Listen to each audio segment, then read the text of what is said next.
স্বামীজি তার বিদেশ থেকে ফেরার পরে তিনি সেইবার ঠাকুরের জন্মতিথি পড়ে এবং জন্মতিথি দক্ষিণেশ্বরে খুব ধুমধামের সাথে পালন করা হয়।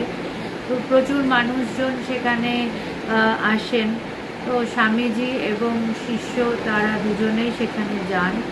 তো এটা আর কি মানে এভাবে আর কি আলোচনার শুরু। তো আমি তাই একটু শুরুটা বলে নিচ্ছি যে স্বামীজি সেখানে উপস্থিত হন এবং সেখানে প্রচুর মানুষ, সবাই স্বামীজিকে দেখে সবাই স্বামীজিকে প্রণাম করছে, প্রচুর ভিড়, সবাই স্বামীজিকে দেখে খুব খুশি। তো সেখানে স্বামীজি প্রথমে মাকে প্রণাম করার পরে তারপরে ঠাকুরের ঘরে যান, ঠাকুরের ওখানেও প্রণাম করেন এবং তারপরে আস্তে আস্তে তিনি মানে সেই যে প্রাঙ্গণে সেখানে তিনি যান। সেখানে গিরিশ ঘোষ ছিলেন।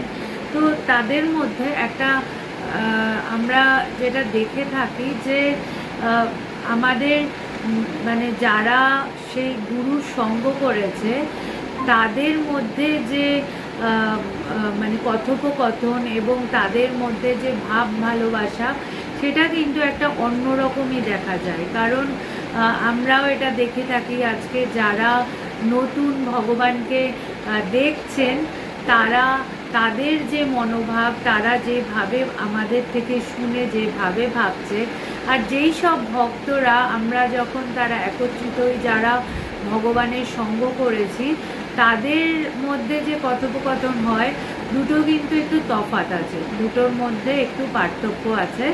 তো এখানেও ঠিক তেমনি স্বামীজি যখন সুলেখাদি, আশা করি শুনতে পাচ্ছ তোমরা ফেসবুকে, একটু কাইন্ডলি কমেন্ট করে জানাবে। তো এখানে সেটাই, যখন অনেক দিন পরে গিরিশ ঘোষের সাথে স্বামীজির দেখা হয়, তখন স্বামীজি খুব সুন্দরভাবে তাকে সম্বোধন করে বলেন যে ঘোষ, সেই একদিন আর এই একদিন, মানে আজকে যখন স্বামীজি গেছেন সেখানে প্রচুর লোক, প্রচুর ভিড়, সবাই স্বামীজিকে দেখার জন্যে সবাই এগিয়ে আসছেন। কিন্তু স্বামীজির তো সেই আগের কথাটা মনে পড়ে যাচ্ছে যে যখন ঠাকুর ছিলেন এবং স্বামীজি যখন যেতেন ঠাকুরের কাছে, তখন হয়তো অনেক মানুষের ভিড় ছিল না, যে এত মানুষ, এত ভিড়, তখন হয়তো সেই ভিড়টা ছিল না, কিন্তু তখন ঠাকুর ছিলেন। এই যে এই অনুভূতিটা, এটার কিন্তু একটা অন্য মানে এই যে গুরুর সঙ্গ, তখন হয়তো গুটি কয়েক লোক হতে পারে, কিন্তু সেই যে অল্প গুটি কয়েক লোকের মধ্যে যে অন্তরঙ্গের মধ্যে যে গুরু যে সুন্দর যেভাবে মানে অনুভূতি, সেই যে ব্যাখ্যা, সেই যে ঈশ্বরীয় কথা, সেই ভাবটাই অন্যরকম। আমার এই জায়গাটা পড়তে পড়তে আমার নিজের ভগবানের সঙ্গে দিন কাটানো দিনগুলো আমার মনে পড়ে যাচ্ছিল। আমার মনে আছে যে বহুদিন এরকমও যখন প্রচুর মানুষ, আমাদের ধরো বেশিরভাগ জায়গাতেই হয় যে যখন কোনো অনুষ্ঠান হয়, অনুষ্ঠানে প্রচুর লোকের ভিড় হয়, কিন্তু সাধারণত যখন লোকজন রোজ আসে তখন কিন্তু অত ভিড় হয় না। এবং বিশেষ করে যখন ধরো বৃষ্টি হচ্ছে, কোনো দুর্দিন, কোনো সমস্যা হচ্ছে, সেই সব দিনে তো সব লোকরা আসে না। তো আমার মনে আছে যে যখন ভীষণ বৃষ্টি হতো, তো আমরা তো যেভাবেই হোক, মানে যত বৃষ্টি হোক না কেন, পুরো আমার মনে আছে আমরা ভিজে যেতাম, কিন্তু তাও গিয়ে হাজির হয়ে যেতাম। কারণ আমাদের মনে হতো যে একটা দিন ভগবানকে দেখতে পাবো না, সেটা অনেক বড় লস। ওই লসটা মানে যত যাই হোক না কেন ভগবানের কাছে যেতে হবে, যত দেরি হোক না কেন, ট্রেন লেট করছে, বৃষ্টি হচ্ছে, কিন্তু আমরা ঠিক পৌঁছে যেতাম। তো গিয়ে দেখতাম হয়তো সেদিন আমরা 5-6 জনই আছি, বৃষ্টির মধ্যে অত খুব একটা লোকজন আসেনি, এবং সেদিন যে ওই অল্প কয়েকজন লোক, তার মধ্যে ভগবানের কিন্তু ভাব চরমে, মানে সে যে বেদান্তের কথা বলতো, সেই বেদান্তের কথা মানে সে গভীর, মানে সেই কথাগুলো শুনে তখন মনে হতো না জগতের কোনো কিছুর প্রয়োজন আছে, তখন মনে হতো জগতের মানে জগৎ নেই, জগতের দরকার নেই, তখন আর জগৎ সব কিছু থাকলেও শুধু আমি এবং গুরু, আর কাউকে দেখা মানে দৃষ্টি পড়তো না। যেমন হয় না যে জগতে অনেক কিছু আছে, কিন্তু যখন তোমার মনের মধ্যে শুধু গুরু থাকে তখন তোমার অন্য কারোর দিকে দৃষ্টি যায় না, মনও যায় না। তো এরকমই হতো যে আমরা যখন ভগবানকে এরকম মানে গুরু তত্ত্ব আলোচনা হতো, তখন মন প্রাণ দিয়ে শুধু সে কথা শুনতে শুনতে কোথায় হারিয়ে যেতাম, তখন অন্য কোনো বিষয়ের দিকে মনও যেত না, যে অন্য কিছু জীবনে প্রয়োজন সেটা মনে আসতো না। তো এখানে যে এই স্বামীজি যখন গিরিশ ঘোষকে এই কথাটা বলছে যে ঘোষ সেই একদিন আর এই একদিন, তো এই কথাটা শুনে আমার এটাই মনে হচ্ছিল যে স্বামীজিও নিশ্চয়ই প্রচুর মানুষ, এবং আমরা যারা শিষ্য, প্রকৃত শিষ্য, আমরা চাই যে গুরুর কথা কোটি কোটি মানুষের মাঝখানে ছড়াক, মানুষ জানুক, কিন্তু তার সাথে সাথে আবার এটাও ঠিক কথা যে যখন শিষ্য শুধুমাত্র গুরুর চরণে বসে থাকে, তখন গুরু ছাড়া জগতের আর কোনো কিছুর প্রতি প্রলোভন যায় না, তখন মনে হয় চুপচাপ গুরুর পাদপদ্মেই বসে থাকি, তখন প্রচার করার কথাও মনে থাকে না। আমার মনে আছে আমরা বহুবার বকা খেতাম ভগবানের কাছে, যে মানে আমরা যখন ভগবানের কাছে গিয়ে বসে পড়তাম তখন মনে হতো না যে আর বাইরে কাউকে গিয়ে বলি, আর তখন তো প্রচার কার্য এত এত ইজিও ছিল না, আমরা তখন মানুষের বাড়ি বাড়ি যেতাম প্রচারের জন্য, এখন যেমন একসাথে কত হাজার হাজার মানুষের কাছে পৌঁছানো যায়। তো তখন আমরা বকা খেতাম যে শুধু কি তোরাই শুনবি আর মানুষকে খবর দিবি না, যে এই সত্যের কথা তোরা জেনে তোরাই ধ্যানস্থ হয়ে যাবি। মানে ভগবানের এক এক সময় এক একটা ভাব, কখনো বলতো সব কাজ ছেড়ে দিয়ে এখন চুপচাপ বসে থাক, আত্মস্থ হ, আবার কখনো বলতো যা মানুষকে গিয়ে বল। তো অবতার পুরুষের এরকমই ভাব, তাদের ভাব এক এক সময় এক এক রকম হয়, এটা বোঝা খুব কঠিন। তো তাই এখানে স্বামীজিও আমার এটাই অনুভূতি হয়েছে যে সেই দিন যে যখন গুরুর চরণে আমরা বসেছিলাম, তখন হয়তো স্বামীজিরা গুটি কয়েক মানুষই ছিলেন, কিন্তু সেই সময় গুরুর পায়ের কাছে বসে থাকার একটা আলাদাই আনন্দ, আলাদাই তৃপ্তি। এখন আবার যখন তিনি দেখছেন যে দক্ষিণেশ্বরে এত হাজার হাজার মানুষ, তখনও তার আনন্দ হচ্ছে, কিন্তু সেই আনন্দ আর এই আনন্দ, দুটো আনন্দ দুরকম। তারপরে স্বামীজি এখানে আমি জাস্ট মানে যে ঘটনাগুলো ওগুলো একটু একটু করে আমি বলে তার কথোপকথনের দিকে যাচ্ছি। তো এরপরে স্বামীজি আস্তে আস্তে পঞ্চবটির দিকে এগিয়ে যান। তো তারপরে সেখানে দক্ষিণেশ্বরে বহু মানুষ, দেখুন আমরা কিভাবে মানে আমরা সুযোগ পেয়েও হারাই। স্বামীজি ওখানে গেছেন, সবাই স্বামীজিকে দেখে মানে প্রণাম করতে আসছে, ছুটে আসছে বিদেশ থেকে ফেরার পরে, কিন্তু মানুষ যে চুপ করে সবাই একটা উৎসবে মেতে পড়েছে, এটা ঠিক কথা, কিন্তু উৎসব এটা নিয়ে স্বামীজি পরবর্তীকালে আলোচনা করেছেন যে আমাদের সামনে আমরা যখন উৎসবে মেতে পড়ি, খাওয়া হচ্ছে, গান হচ্ছে, বাজনা হচ্ছে, নানা লোকজন চারিদিকে, তখন কিন্তু আমাদের মনে পড়ে না যে এর থেকেও আসল হচ্ছে যে আমি কোনো ব্রহ্মজ্ঞ পুরুষের পায়ের কাছে বসে আত্মতত্ত্বের কথা শ্রবণ করি, তাতে আমার লাভ বেশি হবে। স্বামীজি এই ভিড়ের মধ্যে স্বামীজি কিন্তু সবাইকে ঈশ্বরীয় কথা শোনাতে চেয়েছেন, কিন্তু এত সবাই চেঁচামেচি করছে, এত লোকের কোলাহল, যে স্বামীজির গলা তাদেরকে ছাপিয়ে যেতে পারছে না, তার জন্যে কিন্তু স্বামীজির কথা বলা হলো না।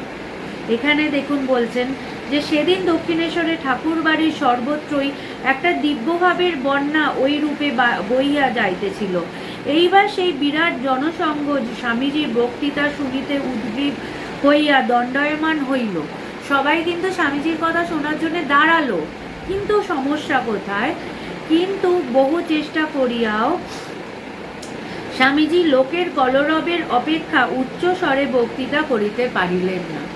স্বামীজির কথা শোনার জন্য সবাই উপস্থিত হলেন, কিন্তু স্বামীজি যে এত মানুষের যে কোলাহল, তাকে ছাপিয়ে যে তিনি কথা বলবে, সবাই যে স্বামীজির কথা শোনার জন্য একটু চুপ করে ধৈর্য ধরে বসবে, সেই জায়গাটা কিন্তু হয় না।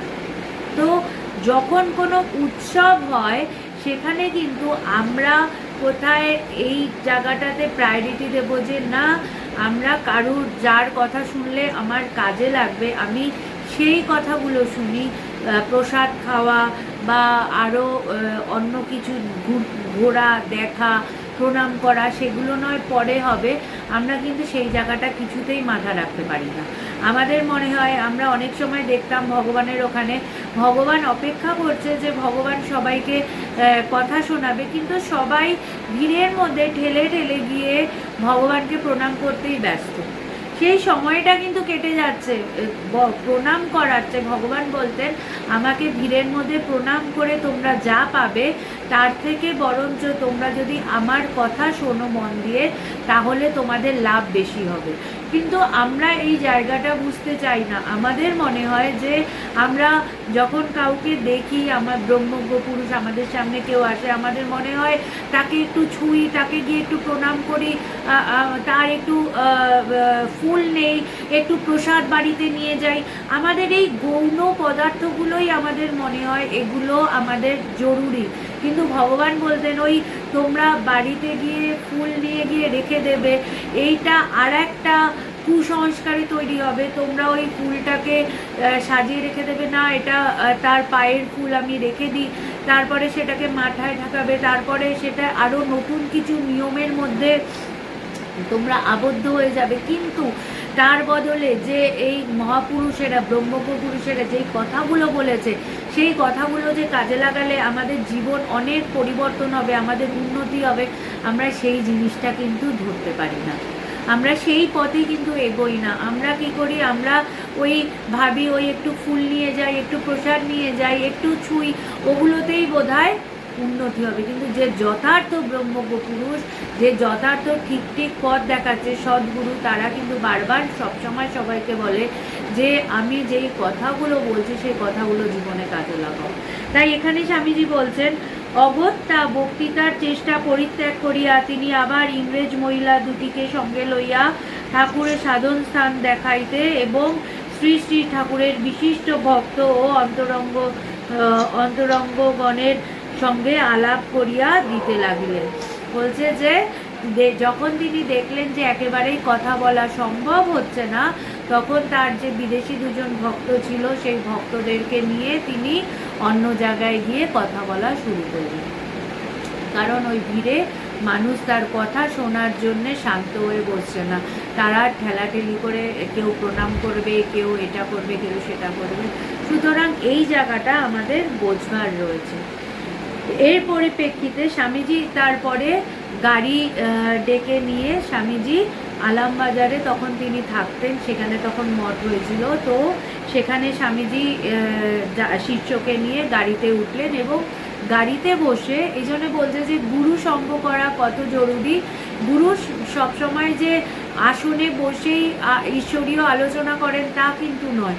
গুরুর সাথে চলতে ফিরতে যে সদ্গুরু, সে যখনই শিষ্যকে তার ভাবে, তার ভেতরে কথা আসে, তখনই কিন্তু তার স্থানকাল পাত্র, আধ্যাত্মিক মানে এই আলোচনার জন্য স্থানকাল পাত্র কখনোই ম্যাটার করে না।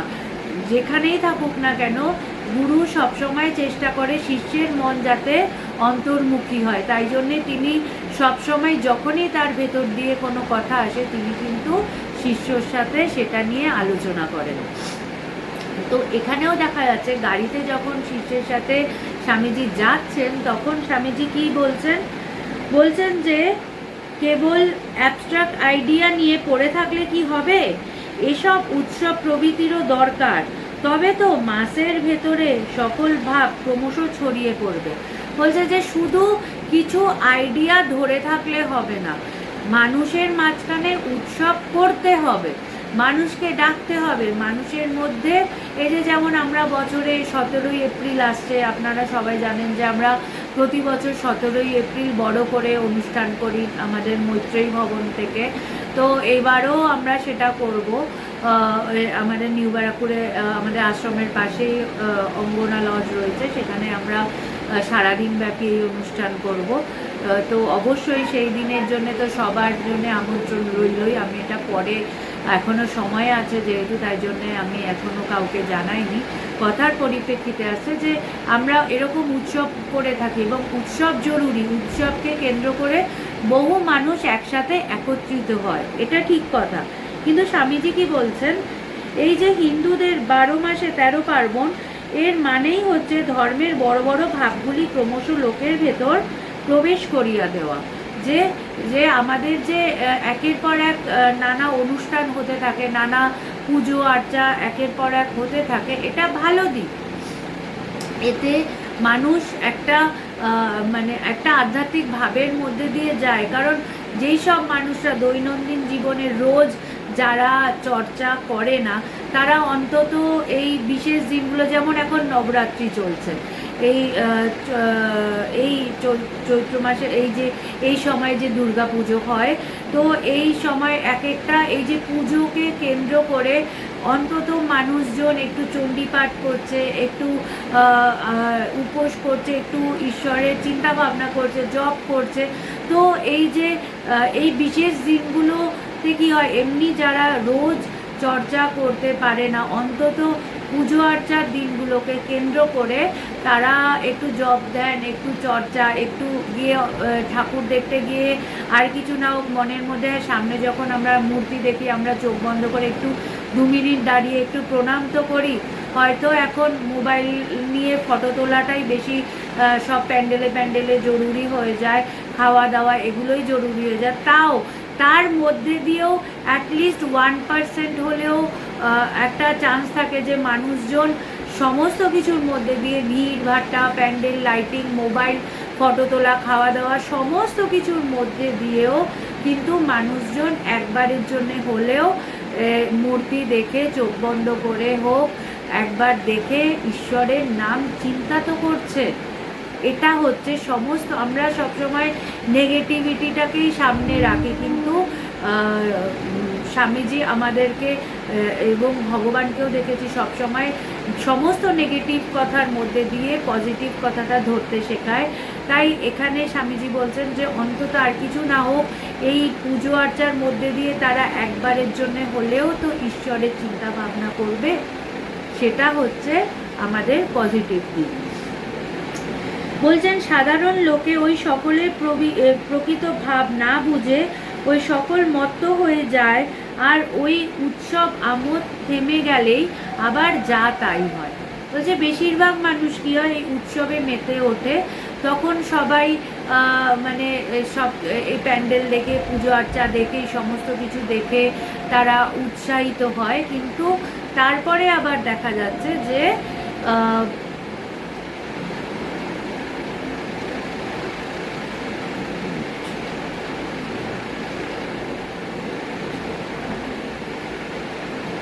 ইন্টারনেটের ভীষণ অসুবিধা হচ্ছে, এই জন্যে।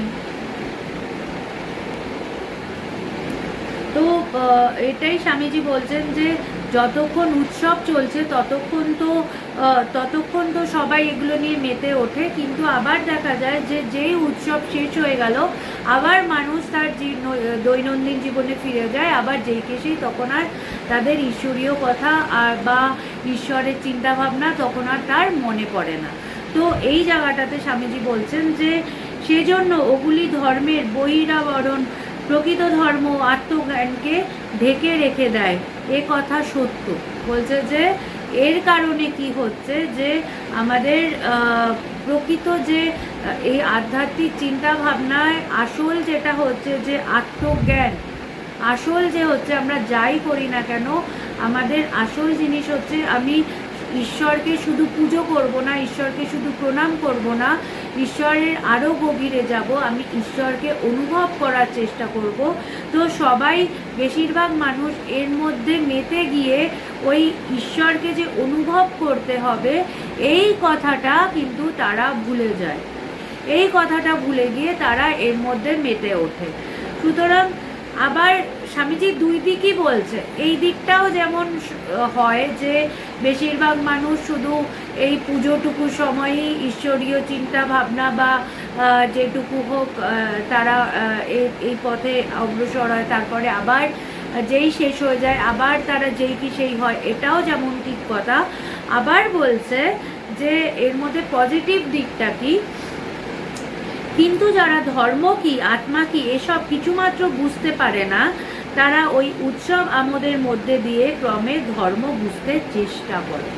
বলছে যারা একেবারেই কিছু জানে না, ঈশ্বরকে অনুভব করতে হবে, ধর্ম কি, ঈশ্বর কি, এইটা আমার ভেতরেই সে ঈশ্বর আছে, তাকে জানা যায়, এই যে এই ব্যাপারগুলো যারা একেবারেই কিছু জানে না, অন্তত এর মধ্যে যখন কোনো উৎসবে যায়, কোনো প্রোগ্রাম যাচ্ছে, সেখানে একদিনের জন্যেও যদি সে এই কথাগুলো শোনে, তারপরে কিন্তু তার যদি কোনো দিন ভেতর এমন কোনো সিচুয়েশান আসে যখন কোথাও কিছু নেই, তখন হয়তো দেখা গেল ভগবান এরকম বলতেন যে ধরো অনুষ্ঠানে কেউ একজন একদিন এলো, তারপরে মানে ওই অনুষ্ঠানে ছিল, তারপরে আর সে আসেনি। দেখা গেল অনেক বছর পরে এরকম ঘটনা আমাদের এখানে হয়েছে যে সে হয়তো অনেক বছর পরে সে এসে বলছে যে আমি ওই এত 4-5 বছর আগে আপনাদের একটা অনুষ্ঠানে গেছিলাম, সেখানে আমি এই কথা শুনেছিলাম, তো আমি তাই আজকে এসেছি। তো 4-5 বছর পরে কেন সে এলো? দেখা যায় যে ওই কোনো একটা কথা হয়তো তার ভালো লেগে গেছিলো, তার মনে ধরেছিল, যখন জীবনে কোনো কষ্ট, কোনো কঠিন মুহূর্ত আসে, তখন দেখা গেল যে ওই কথাটা তার জীবনে কিন্তু কাজে লাগছে। সে হয়তো সেই কথাটা নিজের জীবনে কাজে লাগিয়ে তার জীবন হয়তো পরিবর্তিত হয়েছে। আমার এরকম একজন আছে যার সাথে আমার পরিচয় ছিল। সে আমরা একবার বহু বছর আগে আমরা একবার একটা বই তোমার ব্যান্ডেলে একটা বইয়ের স্টল দিয়েছিলাম, সে বই মেলাতে, সেখান থেকে সে একটা বই কিনেছিল ভগবানুবাচক। তারপরে অনেক বছর পরে সে আমার সাথে যোগাযোগ করে যে আমার কাছে, এবং সে বলে যে আমি এই বইটা পড়ে ইন্সপায়ার হয়ে আমি তোমাকে এরকম খুঁজে, আমি ফেসবুকে এরকম খুঁজে তোমার সাথে আবার যোগাযোগ করি। তো এরকমই হয় যে হয়তো তৎক্ষণাৎ আমাদের মনে ধরে না। আজকে যেমন একজন ভদ্রলোক এসেছিলেন, তিনি বলছেন যে আমি অনেক আগে থেকে তো আপনাদের সাথে যুক্ত, আমি আপনাদের আলোচনা শুনি, কিন্তু আমার অনেকবার মনে হয়েছে আমি ভগবানকে গিয়ে দেখি, আমি ভেবেছি যাব, আজ যাব, কাল যাব, কিন্তু করতে করতে আমি আর ভগবানের কাছে যেতে পারিনি। ভগবান রেখে রাখলেন, কিন্তু আমার তাকে দেখার খুব ইচ্ছে ছিল, কিন্তু আমার যাওয়া হয়নি। তো এরকমই হচ্ছে যে আমরা সব কথা হয়তো তৎক্ষণাৎ আমাদের ভেতরে ক্রিয়া করে না, কিন্তু বলছে তুমি যদি মন দিয়ে শোনো, কোনো কথাকে তুমি যদি মনে ধরে রাখো, আজ নয় কাল আমাদের দৈনন্দিন জীবনে আমাদের যখন যুদ্ধ আসে বা আমাদের ওঠানামা হয় মনের, তখন কিন্তু কথাগুলো কাজে লাগতে পারে। তাই স্বামীজি বলছেন, মনে করো এই যে আজ ঠাকুরের জন্ম উৎসব হয়ে গেল, এর মধ্যে যারা সব এসেছে তারা ঠাকুরের বিষয়ে একবারও ভাববে। বলছে যারা ধরো এই অনুষ্ঠানে এসছে তারা হয়তো কিছুই জানে না, কিন্তু এই উৎসবে এসে ঠাকুরকে দেখলেন, তারা অন্তত একবারের জন্য হলেও ঠাকুরকে ভাববে যে এত বড় উৎসব হয়েছে, এত মানুষ এসছে, তবে তিনি কে যার জন্য এত মানুষ ছুটে এসেছে। এই প্রশ্নটা একবারের জন্য হলেও কিন্তু শিষ্যদের মনে বা অনুরাগীদের মনে আসবেই। তিনি বলছেন যে যার নামে এত লোক হয়েছিল তিনি কে, তার নামই বা এত লোক এলো কেন, এ কথা তাদের মনে উদিত হবে। বলছে এত লোক একজনের নাম করে এলো, তাহলে তিনি কে? যার নাম করে এত মানুষ একত্রিত হয়েছে। এবং ভাবো, আজ থেকে এত বছর আগের কথা বলছি, যেখানে দক্ষিণেশ্বরে ঠাকুরের জন্মতিথিতে এত লোকের সমাগম, আজ থেকে এত বছর আগের কথা। যাদের তাও না হবে, তারাও এই কীর্তন দেখতে ও প্রসাদ পেতেও অন্তত বছরে একবার আসবে। স্বামীজি কত পজিটিভভাবে চিন্তা ভাবনা করেন। স্বামীজি বলছেন যে যারা এসেছে তারা ঠাকুরের ফটো দেখে অন্তত একবারের জন্যে ভাববে যে তিনি কে, যাকে কেন্দ্র করে এত মানুষ আজকে একত্রিত হয়েছে, একবারের জন্য হলেও মনে আসবে। আর যদি এটাও না আসে, অন্তত মানুষজন বছরে একবার প্রসাদ খেতে হলেও ঠাকুরের জন্মতিথিতে আসবে। আমরা জানি এরকম মানুষ ও আছে আমাদের এখানেও, আমরা দেখি যে তারা সারা বছর তাদেরকে দেখা যায় না, কিন্তু ওই বছরে একবার কিন্তু, এমনকি আমাকে অনেকে জিজ্ঞেসও করে তোমাদের উৎসব কবে, আমরা সেদিনকে যাব। এমনি দিনে কিন্তু তারা আসবে না, ওই উৎসবের দিনে তারা ওই ডেটটা মনে রাখে এবং তারা ঠিক আসে। তো যাই হোক, সেটা আমরা নেগেটিভভাবে দেখবো না। স্বামীজি আমাদেরকে দেখতে শেখাচ্ছেন যে আর কিছু না হোক, প্রসাদ খেতে হলেও তো তারা একবারের জন্যে ঠাকুরের সামনে আসবে, তাতে তাদের উপকার বই অপকার হবে না। বলছে অন্তত একবারের জন্যেও তারা যদি আসে, তাতে তাদের উপকারই হবে, তাদের অপকার হবে না। ঠাকুরের নাম করে ঠাকুরের কাছে এসে যদি ঠাকুরের প্রসাদ পায়, সেটাও আর কিছু নাও একটু হলেও হবে। কিন্তু বলছে এটা সবার লাস্ট, আমাদের প্রথম জায়গাটা ধরতে হবে যে আমরা এই উৎসবে যেতে যেতে আস্তে আস্তে সাধনা করতে করতে গভীরে যাব, ঈশ্বরকে উপলব্ধি করার ইচ্ছেটা মনে আনব। শিষ্য বলছে, কিন্তু মহাশয়, ওই উৎসব কীর্তনই যদি সার বলিয়া কেউ বুঝিয়া লয়, তবে সে আর অধিক অগ্রসর হইতে পারে কি?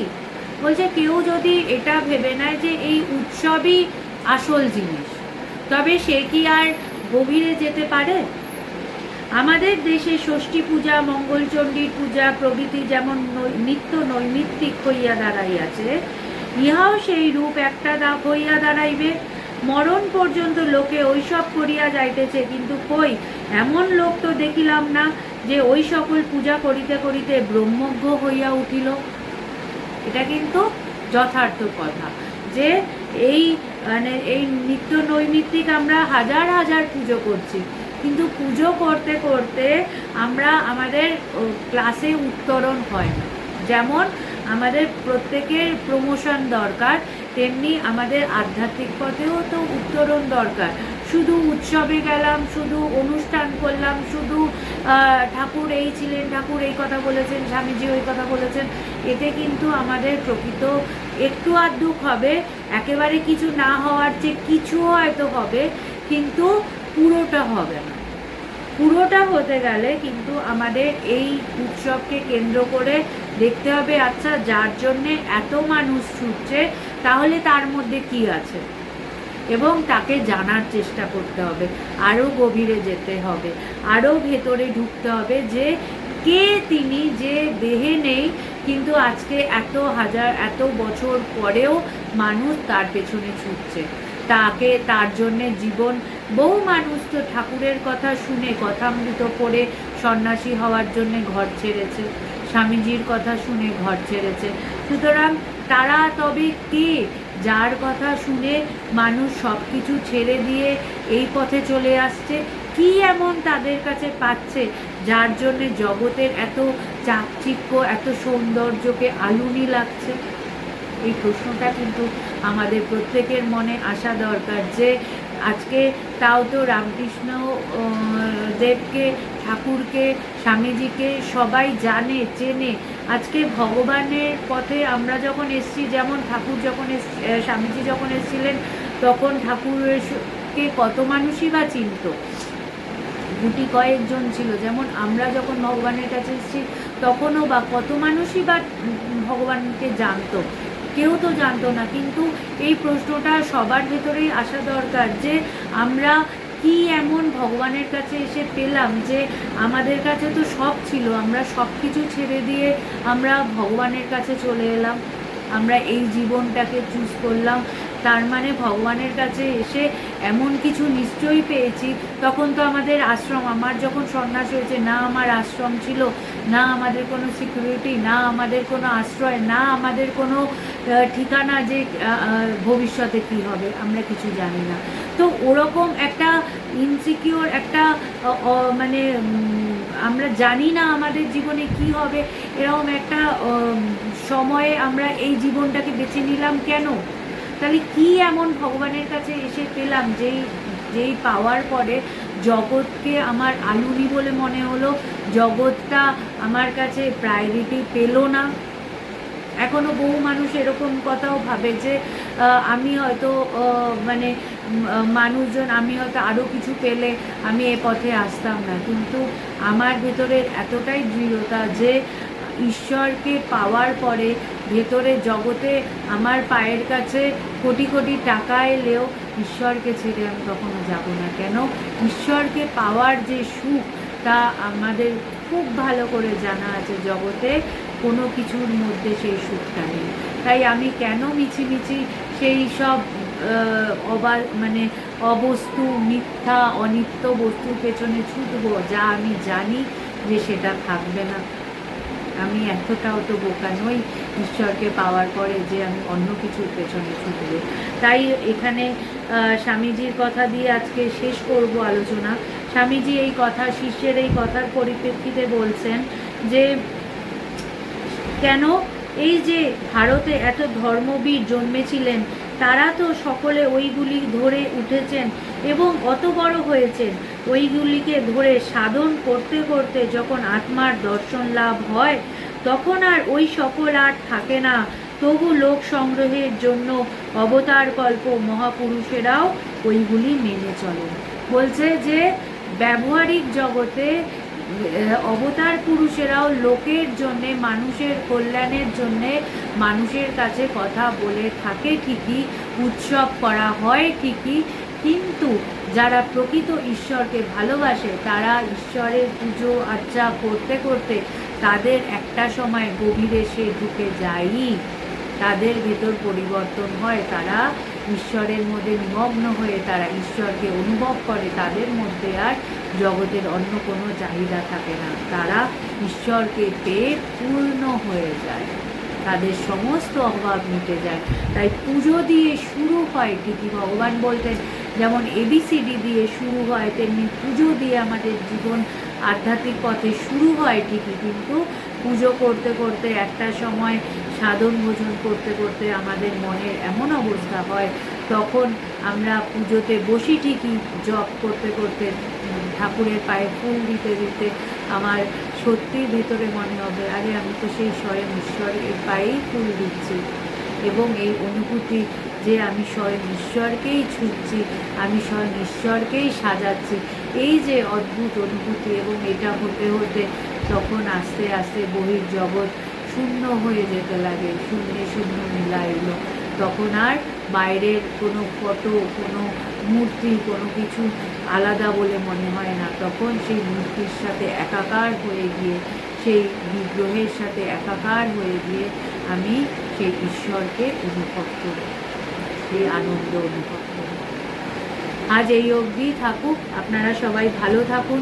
এই যাই আমরা করি না কেন প্রত্যেকটা পথই কিন্তু সেই একই জায়গায় গিয়ে মিলছে, তাই আমি ঈশ্বরের কাছে এটাই প্রার্থনা করব যে আপনারা সকলে আরও গভীরে যান, ঈশ্বরকে পাওয়ার চেষ্টা করুন, ঈশ্বর আছে, ঈশ্বরকে অনুভব করা যায়, সমস্ত কিছুর মধ্যে দিয়ে অনুভব করা যায়, তাকে অনুভব করার চেষ্টা করুন, তাকে পেলে জগতে আর কোনো কিছুর প্রতি আপনাদের কোনো লোভ থাকবে না, কোনো চাওয়া থাকবে না, কোনো কিছুই থাকবে না। সবাই ভালো থাকবেন। জয় ভগবান।